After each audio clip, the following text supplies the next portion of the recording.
hopefully he's gonna be out here.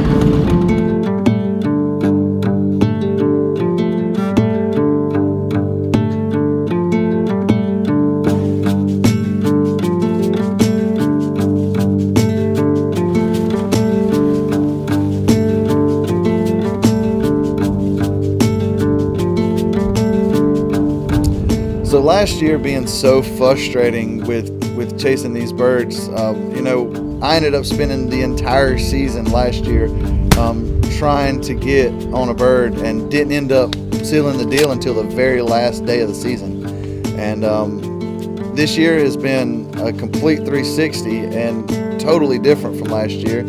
We went out the very first day of the season and Nate killed his bird, and then we turned around the next day and I was able to go ahead and get my first bird for the season right away.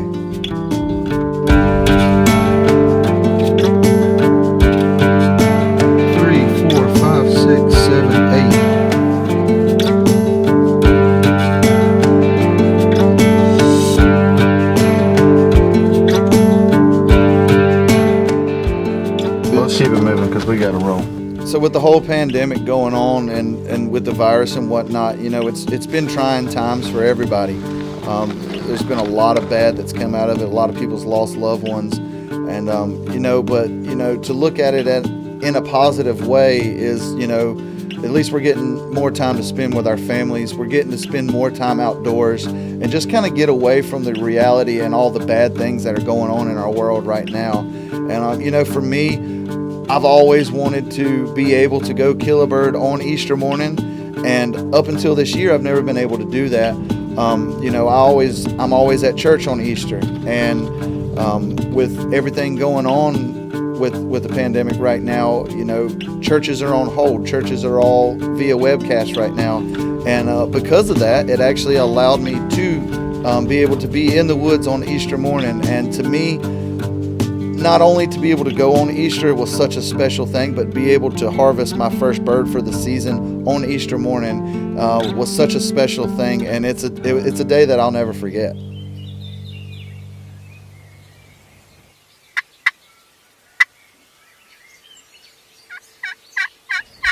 So we had a good idea of where these birds were roosting at, just because we had been watching them prior to this hunt, and so we had set up, and it had gotten daylight, and we knew that they should be pitching down any minute.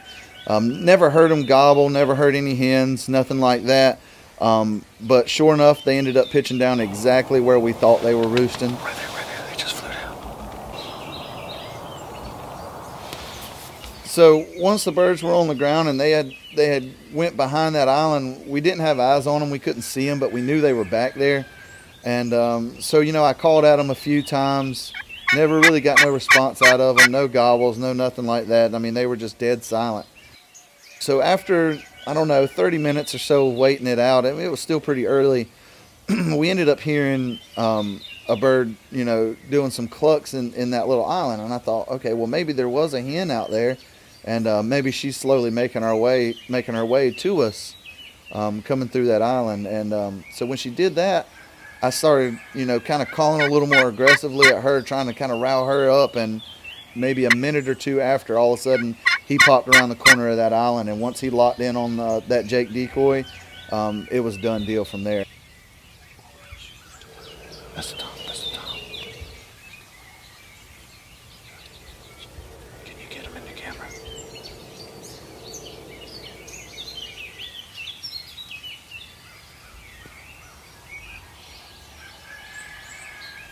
He came in pretty steadily, pretty fast.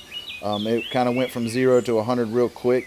We didn't get a whole lot of footage of him, but we did get him coming in, and he was, followed by those four Jakes, and they came right into the decoys exactly where we wanted them. We had them probably 20 yards.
So when I first threw the gun up, I thought that it was about to be time to do it, and I told Nate, I said, as soon as he goes out of strut, I'm going to take the shot.